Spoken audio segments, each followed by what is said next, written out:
स्वास्थ्यप्रतिको लापरवाहीका कारण विश्वमा वर्षेनी 1,79,00,00,000 मृत्यु हुने गरेको WHO को तथ्याङ्क। मुटु रोगको समस्या न्यूनीकरणका लागि बेलैमा बानी सुधार्न जरुरी रहेको चिकित्सकहरूको सुझाव। मेलम्ची खानेपानीको सुरुङ मार्ग निर्माण सहितको बाँकी काम पूरा गर्न चिनिया सिनो हाइड्रो कम्पनीसँग सम्झौता। सम्पूर्ण काम 1 वर्षभित्र सम्पन्न हुने।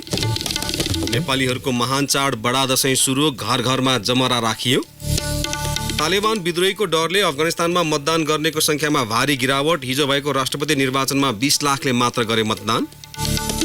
र तेस्रो संस्करणको साफ अन्डर 18 च्याम्पियनसिप फुटबलको उपाधि भारतलाई। तनावपूर्ण फाइनलमा बङ्गलादेश 2-1 पराजित। नमस्कार, कान्तिपुर डायरीका साथमा लक्ष्मी र म पवन। सुरु गरौँ अहिलेसम्मका प्रमुख प्रसङ्गबाट।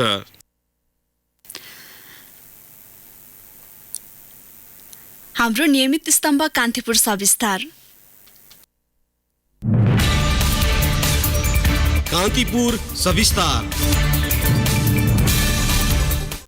अव्यवस्थित जीवनशैली, बढी चिन्ता, नियमित कसरत नहुने लगायत कारण पछिल्लो समय मुटु रोगीको संख्या बढेको चिकित्सकहरूले बताएका छन्। मुटु सम्बन्धी रोगका कारण विश्वमा वार्षिक 1,79,00,000 भन्दा बढी मानिसको मृत्यु हुने गरेको विश्व स्वास्थ्य संगठन WHO ले जनाएको छ। सन् 2030 सम्म मुटुजन्य रोगबाट मात्रै 2,30,00,000 मानिसको मृत्यु हुन सक्ने स्वास्थ्य संगठनको अनुमान छ। मुटु रोगको 10% कारण सुर्ती र सुर्तीजन्य पदार्थको उपयोगलाई मानिएको छ। धूमपान, उच्च रक्तचाप, कोलेस्ट्रोल, मधुमेह, मोटोपन, चिन्ता आदिले मुटु रोग लाग्ने चिकित्सकहरू बताउँछन्। मेरो चाहिँ बिहानदेखि बेलुकासम्मको चाहिँ अफिसकै काम हुन्छ, दिनभरि नै काममै। त्यस पछाडि बेलुका भएपछि खानपानमा चाहिँ अब तपाईँको त्यही हो, बेला बेलामा यसो चाहिँ मद्यपान सेवन गरिन्छ, विस्कीहरू। एक्सर्साइज मेरो खासै छैन अहिले सर। दैनिकी कार्यालयको काममा व्यस्त र फुर्सदको समयमा मदिरामा मस्त। मदिराको साथमा धूमपानको अर्को अम्बल छ उनमा। काठमाडौँ कर्मभूमि भएका 31 वर्षीय युवाको अनुभव हो यो। तर एक सरकारी कार्यालयमा कार्यरत करिब 45 हाराहारीका महेन्द्र ध्वज अधिकारीको दैनिकी अघिका युवाको भन्दा ठ्याक्कै उल्टो छ। 5 बजे अघि नै बिछ्यौना त्यागी, शारीरिक अभ्यास गरी खानपानमा विशेष ध्यान दिने बानी छ उनको। 7:30 सम्म चाहिँ एक्सर्साइजै गर्छु। नुहाइधुवाइ गरिसकेपछि अनि खानासाना खाने अनि अफिस आउनु। मद्यपान मैले गर्दिन। विगतमा अस्वस्थ जीवनशैली जिउनेहरूमा 40 वर्ष कटेपछि देखा पर्ने मुटु रोग हिजो आज युवा पुस्तामै देखिने कारण अघिकै युवाको भनाइलाई आधार मानौ। प्राकृतिक कारणले हुने मुटुको समस्या एकातिर छँदैछ। स्वास्थ्यप्रतिको लापरवाहीका कारण निम्तिने मुटु रोगको समस्या न्यूनीकरणका लागि बेलैमा बानी सुधार्नु जरुरी भइसकेको छ। शरीरबाट पसिना आउने गरी गरिने व्यायाम मुटु रोगबाट जोगिने उत्तम विधि हो, जस अन्तर्गत हिँडाइ पहिलो प्राथमिकतामा पर्छ। खानेकुरा अन्तर्गत चिनी, नुन, बोसोयुक्त खानेकुरा, धूमपान तथा मद्यपान प्रमुख जड मानिन्छ। चिनीले मोटोपन, सुगरसँगै मुटुको समस्या निकाल्ने हुँदा पेय पदार्थ तथा मिठाई सकेसम्म आजैदेखि त्याग्ने बानी बसाल्दा राम्रो हुने मुटु रोग विशेषज्ञ डाक्टर ओम मूर्ति अनिल बताउँछन्। चिनी मिसाइएको जुन खानेकुराहरू छ, चाहे त्यो कोल्ड ड्रिङ्क्स होस्, चाहे त्यो मिठाई होस्, चाहे त्यो जुन प्रकारको खानेकुरा जसमा चिनी हालिएको हुन्छ, चाहे त्यो चियामा चिनी हालिएको होस्, त्यो चिनी तपाईँको शरीरमा गएपछि मोटोपना, कोलेस्ट्रोल, सुगर, मुटुको समस्या यो सबै गर्छ। चिकित्सकीय अनुसन्धानले विकसित मुलुकमा कम हुँदै गएको यो समस्या पछिल्लो समय नेपाल जस्ता विकासशील राष्ट्रमा बढ्दै गएको देखाएको छ। मुटु रोग धनीलाई मात्र हुन्छ भन्ने मान्यता पछिल्लो समय गलत साबित हुँदैछ। गत आर्थिक वर्षमा मात्र 6,828 जना विपन्न वर्गका बिरामीले सरकारी सहयोगमा मुटुको उपचार गराएका छन्। मुटु रोग लगायतका नसर्ने रोगबाट बच्न सचेतनाका लागि स्वास्थ्य मन्त्रालयले प्रत्येक प्रदेशलाई 1-1 करोड तथा संघीय स्तरमा 94 लाख बजेट छुट्याएको छ। विपन्न वर्गका मुटु रोगीको उपचारमा संघीय सरकारको गत आर्थिक वर्ष मात्र 68 करोड खर्च भएको छ। निजी पहलमा उपचार गराउनेको खर्चको हिसाब भने बेग्लै छ। सरकारी तथ्याङ्क अनुसार प्रत्येक वर्ष विपन्न वर्गका परिवारमा मात्र 1,000 का दरले बिरामी बढ्दै गएका छन्। स्वास्थ्य तथा जनसङ्ख्या मन्त्रालय अन्तर्गतको नर्सिङ तथा सामाजिक सुरक्षा महाशाखाका निर्देशक रोशनी तुई 74-75 मा 4,276, 73-74 मा 3,342 र 72-73 मा 2,780 जनाले पाउनु भएको छ। यो प्याटर्न हेर्दाखेरि प्रत्येक वर्ष बढ्दै गएको छ। मुटु रोगहरू अराउन्ड 1,000 जनाको दरले बढ्दै गएको छ। तर यो भनेको नेपाल भरिको सबै सबै मुटु रोग होइन है। यसमा चाहिँ जुन स्थानीय तहले विपन्न भनेर सिफारिस दिएका र हाम्रो सूचीकृत हस्पिटलमा उपचार पाएका बिरामीहरूको संख्या मात्र हो। योभन्दा धेरै हुन सक्ने हुन्छ। विश्व स्वास्थ्य संगठनको तथ्याङ्क अनुसार विश्वमा सबैभन्दा बढीको ज्यान लिने रोगमा यो पहिलो नम्बरमा आउँछ। सन् 2015 मा गरिएको सर्वेक्षणले 1,70,00,000 मानिसले अल्पायुमै ज्यान गुमाउने र तीमध्ये 82% अल्प विकसित राष्ट्रमा यस्तो समस्या देखिने गरेको तथ्य सार्वजनिक गरेको थियो, जसमा 37% मृत्युको कारक मुटु सम्बन्धी रोगलाई मानिएको थियो। सन् 2016 मा त विश्वका 1,79,00,000 मुटु रोगका कारण ज्यान गुमाएको तथ्याङ्क सार्वजनिक भयो। 85% को मृत्यु हृदयघात र पक्षघातबाट हुन गएको थियो। सो संख्या आगामी दशकसम्म थप 1 करोडले बढ्न सक्ने विज्ञको अनुसन्धानले देखाएको छ। उपचार खर्च समेत महँगो हुने भएकाले रोग लाग्न नदिनु नै उत्तम उपाय हुने मुटु रोग विशेषज्ञ ओम मूर्ति अनिल बताउँछन्। तपाई समस्यामा पर्नु भन्दा अगाडि नै डाक्टर कहाँ जानुहोस्। तपाईलाई कुनै रोग लागेको छैन, तपाई चेक गर्नुहोस् तपाईको सुगर, प्रेसर, कोलेस्ट्रोल के छ, अनि तपाई पत्ता लगाउनुहोस् र डाक्टर कहाँ गएर चेकअप गरेर तपाई हेर्नुहोस् कि तपाईको शरीरमा कुनै नराम्रो कुरा छ कि छैन र त्यसलाई कसरी ठिक गर्ने एउटा गाइडलाइन प्रिपेयर गर्नुहोस्। डाक्टरले तपाईलाई डाइरेक्सन दिन्छ, गर्ने त तपाईले नै हो। छातीको बीच भागमा दुख्ने, घरौं वस्तुले थिचे जस्तो हुने, दुखाइ बायाँ हाततिर सर्ने, पेटको बीचमा अत्यधिक दुखाइ हुने, चिटचिट पसिना आउने, वाकवाकी लाग्ने तथा बान्ता हुने, डर लाग्ने तथा मुटुको धड्कन बढेको महसुस हुने, विशेष गरी मधुमेहका रोगी तथा वृद्धहरूलाई अचानक असहज तथा श्वास हुने, थोरै गतिविधि गर्दा पनि असहज र थकाइ लाग्ने लगायतका लक्षण मुटु रोगका हुन्। जसबाट बच्न धूमपान, मद्यपान पूर्ण रूपमा त्याग्ने, तारेको तथा बोसोयुक्त खानेकुरा नखाने, रक्तचाप नियन्त्रण गर्ने, मधुमेहको उचित स्याहार गर्ने, तौललाई नियन्त्रणमा राख्ने, मौसमी फलफूल तथा सलादको सेवन धेरै गर्ने र पसिना निकाल्ने शारीरिक व्यायाम धेरै गर्नाले मुटुको समस्याको सम्भावित जोखिम 95% कम हुने चिकित्सकको सुझाव छ। सवारी साधन निश्चित समयमा सर्भिसिङ गरे जस्तै बेला बेलामा स्वास्थ्य जाँच गर्दा अझै बुद्धिमानी हुनेमा दुई मत छैन। रेडियो कान्तिपुरका लागि रमेश दुलाल। कान्तिपुर सविस्तार।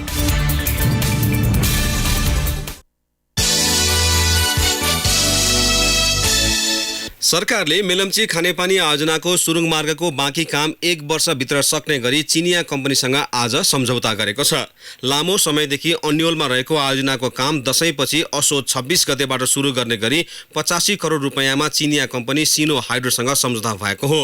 चिनिया कम्पनीले सुरुङको अन्तिम संरचना निर्माण र फिनिसिङको काम गर्ने आयोजनाका प्रवक्ता राजेन्द्र पन्तले जानकारी दिनुभयो। यसअघि आयोजनाबाट हात झिकेको इटालियन कम्पनी सीएमसीसँग आबद्ध श्रमिकहरूलाई पारिश्रमिक सहितको बाँकी 3 करोड रुपैयाँ भुक्तानी दिने सहमति पनि भएको पन्तले बताउनुभयो। हेड वर्क्स तर्फको कामका लागि पनि सिनो हाइड्रोसँग केही दिनमै सम्झौता गर्ने आयोजनाले जनाएको छ।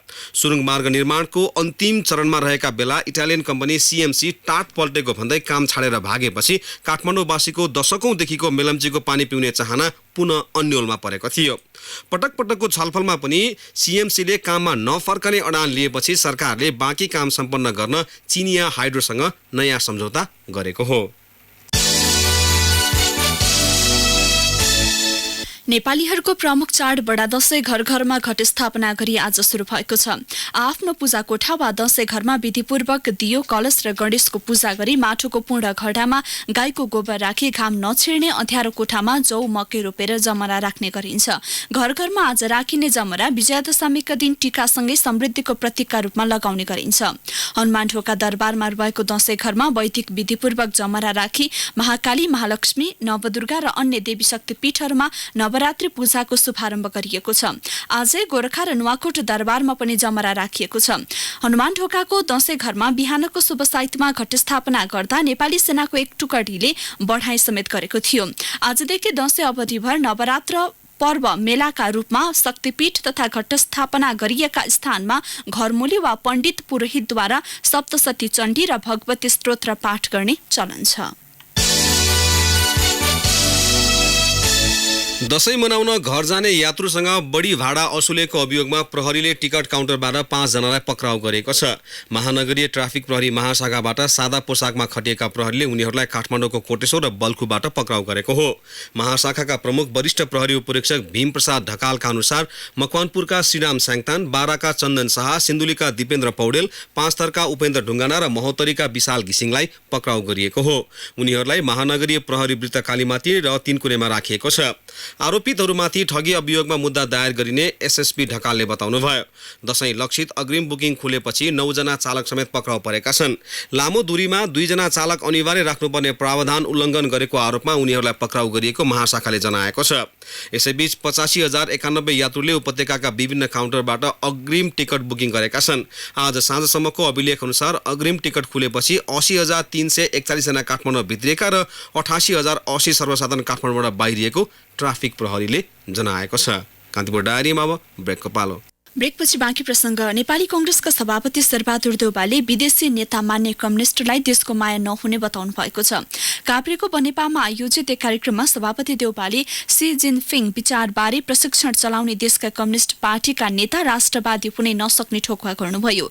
वर्षौं शासन गरेका राणा, पञ्चायत र राजा फालेको प्रसङ्ग निकाल्दै उहाँले 2/3 सरकार हटाउन समस्या नहुने दावी गर्नुभयो।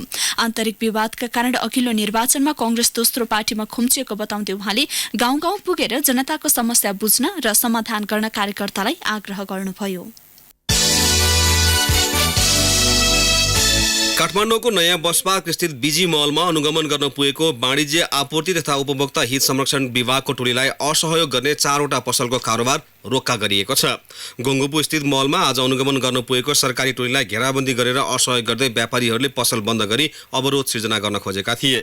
विभागको टोलीले ती पसलमा 24 घण्टे पुर्जी टाँसेर 20,000 जरिवाना सहित विभागमा उपस्थित हुन निर्देशन दिएको छ। 24 घण्टाभित्र विभागमा उपस्थित नभए पसलहरूमा सिलबन्दी गर्ने विभागका महानिर्देशक योगेन्द्र गौचनले जानकारी दिनुभयो। सो मलको पहिलो तलामा अनुगमन गरी विभागको टोलीले एक व्यापारीलाई कारवाही थालेपछि माथिल्ला तलाका व्यापारीहरू सटर बन्द गरी नाराबाजी र अनुगमन टोलीलाई घेराउ गर्न पुगेका थिए। चाड पर्वमा व्यापारीहरूले ठगी गरिरहेको भन्दै सरकारले अनुगमन कर्मचारी खटाएको हो। कृषि विकास बैंकको रकम ह्याकिङ प्रकरणमा सोही बैंकका लाहान शाखा प्रमुख पक्राउ परेका छन्। महानगरीय अपराध महाशाखाको टोलीले सुनिल कुमार शाहलाई आज सिराहाबाट पक्राउ गरेको हो। शाहले प्रयोग गर्ने युजर आइडी प्रयोग गरी भारतको मुम्बईमा बसेर मुख्य योजनाकार काले भनिने अफ्रिकन मूलका नागरिक पिटरले नेपालमा भएका एजेन्टको खातामा 4 करोड 73 लाख रुपियाँ ट्रान्सफर गरेको प्रहरी अनुसन्धानले देखाएको छ। बैंकले भने शाहलाई यसअघि नै निलम्बन गरेको थियो। प्रहरीले सोही घटनामा संलग्न 16 जनालाई विभिन्न मितिमा पक्राउ गरी अनुसन्धान गरिरहेको छ। आन्दोलनरत पक्षसँग भएको सहमति अनुरूप चितवन मेडिकल कलेजले काम नगरेको भन्दै विद्यार्थी अभिभावकले फेरि आन्दोलनको चेतावनी दिएका छन्। सहमति अनुसार मेडिकल कलेजले विद्यार्थीबाट लिएको अतिरिक्त शुल्कको भरपाई र प्रतिवेदन असोज 10 गतेभित्र नदिएपछि अभिभावक र विद्यार्थीले फेरि आन्दोलनमा उत्रने चेतावनी दिएका हुन्। चिकित्सा शिक्षा संघर्ष समिति र अभिभावक संघर्ष समितिले आज संयुक्त विज्ञप्ति निकालेर सहमति कार्यान्वयनका लागि भोलि बिहान 11 बजेसम्मको अल्टिमेटम दिएका छन्। चितवन मेडिकल कलेजका शिक्षण विभागतर्फका प्रशासक अरुण कोइरालाले काम सक्न समय लागेको बताउनु भयो। चितवन मेडिकल कलेजले एमबीबीएस सहितका विद्यार्थीबाट सरकारले तोकेको भन्दा 5 देखि 20 लाख रुपियाँसम्म बढी शुल्क लिएको भन्दै आन्दोलनमा उत्रेका विद्यार्थी, अभिभावक र कलेज प्रतिनिधि बीच भदौ 26मा चितवन जिल्ला प्रशासनमा सहमति भएको थियो, जसमा कार्तिक 18 सम्म बढी लिएको शुल्क फिर्ता गर्ने र असोज 10 भित्र बढी लिएको शुल्कबारे प्रतिवेदन तयार गर्ने र भरपाई पनि दिने उल्लेख छ। कलेजले सरकारले तोकेको भन्दा बढी शुल्क लिए पनि कुनै पनि खालको बिल भरपाई नदिएको विद्यार्थी अभिभावकले बताउँदै आएका छन्। अब केही समाचार संक्षेपमा। आर्थिक सम्बन्धी ऐन र खरिद नियमावलीका कारण बीपी कोइराला स्वास्थ्य विज्ञान प्रतिष्ठानले आफ्नो फार्मेसी सञ्चालन गर्न सकेको छैन। सरकारले प्रत्येक अस्पतालले फार्मेसी आफै सञ्चालन गर्न निर्देशन दिइसकेको भए पनि प्रतिष्ठानले फार्मेसी सञ्चालन गर्न नसक्दा दैनिक हजारौं बिरामीले बाहिरका निजी फार्मेसीबाट महँगोमा औषधि किन्न बाध्य भएका छन्। विषयगत परीक्षाको प्रश्नपत्रमै उत्तर समावेश भएपछि शिक्षक सेवा आयोगले माध्यमिक तहको विषयगत अध्यापन अनुमति पत्र अन्तर्गतको अंग्रेजी विषयको वस्तुगत परीक्षा रद्द गरेको छ। अस्ति शुक्रबार भएको अंग्रेजी विषयको परीक्षामा 40 अङ्कको वस्तुगत प्रश्नमा उत्तर समेत समावेश गरिएको पाइएको थियो। काठमाडौँको बसन्तपुर दरबार क्षेत्रको आगमछे र ललितपुरको दरबार क्षेत्रमा भएको देगु तलेजु मन्दिरको पुनर्निर्माण उपभोक्ता समिति मार्फत गरिने भएको छ। राष्ट्रिय पुनर्निर्माण प्राधिकरणको कार्यकारी समितिको बैठकले सो निर्णय गरेको हो। गोर्खाको चुमनुब्री गाउँपालिका 1 सामा गाउँको मनास्लु हिमाल आरोहणको क्रममा पोल्यान्डकी 50 वर्षीय रिटा डोनेटाको लेक लागेर मृत्यु भएको छ। हिमाल आरोहणको क्रममा तेस्रो शिविर पुगेकी उनको लेक लागेर मृत्यु भएको हो। लमजुङको मर्साङदी गाउँपालिका 4 स्यागेमा पहिरो जाँदा मनाङ जाने सडक अवरुद्ध भएको छ। पहिरोले 12 16 50 68 नम्बरको जीप पनि पुरेको छ। कान्तिपुर डायरीमा अब मोरङ डायरीको पालो। मोरङ डायरीमा देवनयन शाहको नमस्कार। विराटनगरको पुष्पलाल चौकदेखि पूर्व पश्चिम राजमार्ग जोड्ने गछिया सडक आज शिलान्यास भएको छ। संघीय मामिला तथा सामान्य प्रशासन मन्त्री लालबाबु पण्डितले सो सडकको शिलान्यास गर्नुभएको हो। 23.7 किलोमिटर लामो विराटनगर जोड्ने सो वैकल्पिक सडक निर्माणका लागि लुम्बिनी मृत सञ्जीवनी जेबी कन्स्ट्रक्सनले असोज 6 गते 2 वर्षभित्र निर्माण सम्पन्न गर्ने गरी ठेक्का सम्झौता गरेको छ। प्रदेश सभाको चौथो अधिवेशन सम्पन्न भइसक्दा समेत सांसदहरूले प्रदेशको नाम जोडाउन सकेका छैनन्। प्रदेशले जनभावना विपरीत नामकरणको विषय थाती राखेर अघि बढिरहेको छ, तर प्रदेशको नामको विषयमा सहमति जुट्न नसकेपछि हालसम्म प्रक्रिया अघि बढ्न सकेको छैन।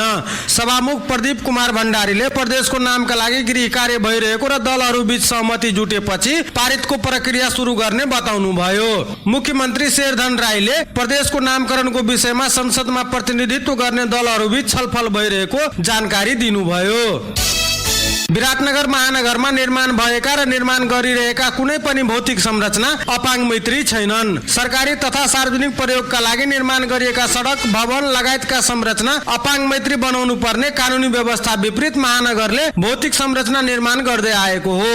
विराटनगर महानगरमा अहिले एसियाली विकास बैंकको सहयोगमा क्षेत्रीय शहरी विकास परियोजना अन्तर्गत 2 अर्ब 23 करोडको लागतमा सडक नाला र ढल निर्माण भइरहेको मध्ये 74 किलोमिटर सडक निर्माणको काम भइरहेको छ। जनवादी गायक जेबी टुरेले विराटनगरमा 13वटा गीत गाएर एकल प्रस्तुति दिएका छन्। जेबी टुरे फाउन्डेसनले विराटनगरको वीरेन्द्र सभागृहमा जेबी टुरेको निरन्तरता भाग 3 अन्तर्गत टुरेको एकल साँझ कार्यक्रमको आयोजना गरेको थियो।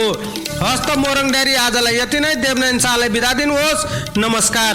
देवनारायण शाहको मोरङ डायरी पछि कान्तिपुर डायरीमा पुनः ब्रेकको पालो। ब्रेकपछि अब आर्थिक प्रसङ्ग। सुनको मूल्य आज पनि घटेको छ। हिजोको तुलनामा 200 रुपैयाँले घटेर सुन आज प्रतितोला 70,200 रुपैयाँमा कारोबार भइरहेको नेपाल सुन चाँदी व्यवसायी महासंघले जनाएको छ।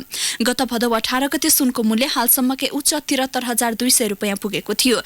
त्यस यता भने सुनको मूल्यमा क्रमशः गिरावट आएको छ। चाँदी पनि 15 रुपैयाँले घटेर आज 845 रुपैयाँमा किनबेच भएको छ। साताको पहिलो दिन शेयर कारोबार मापक नेप्से परिसूचकमा गिरावट आएको छ। नेप्से परिसूचक 4.66 अङ्कले घटेर 1125.14 अङ्कमा पुगेको हो।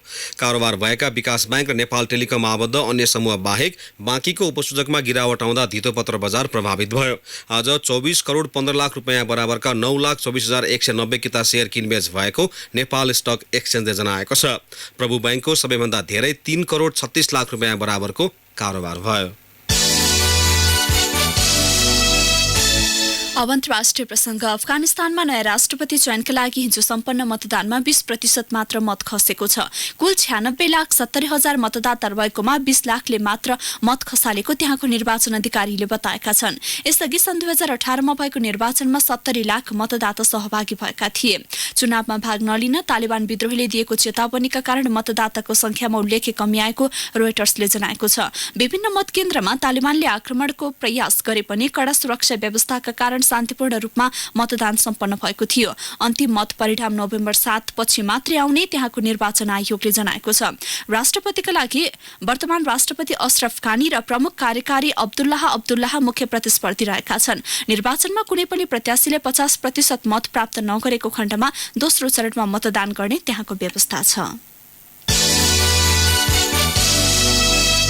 अस्ट्रेलियामा नयाँ प्रधानमन्त्री चयनका लागि मतदान भइरहेको छ। भिडियो प्रकरणका कारण गठबन्धन सरकार टुटेपछि समय अगावै आम निर्वाचन भएको हो। पूर्व चान्सलर सेबास्टियन क्रुजको कन्जर्भेटिभ पिपल्स पार्टीले जित हात पार्ने प्रारम्भिक सर्वेक्षणले देखाएका छन्।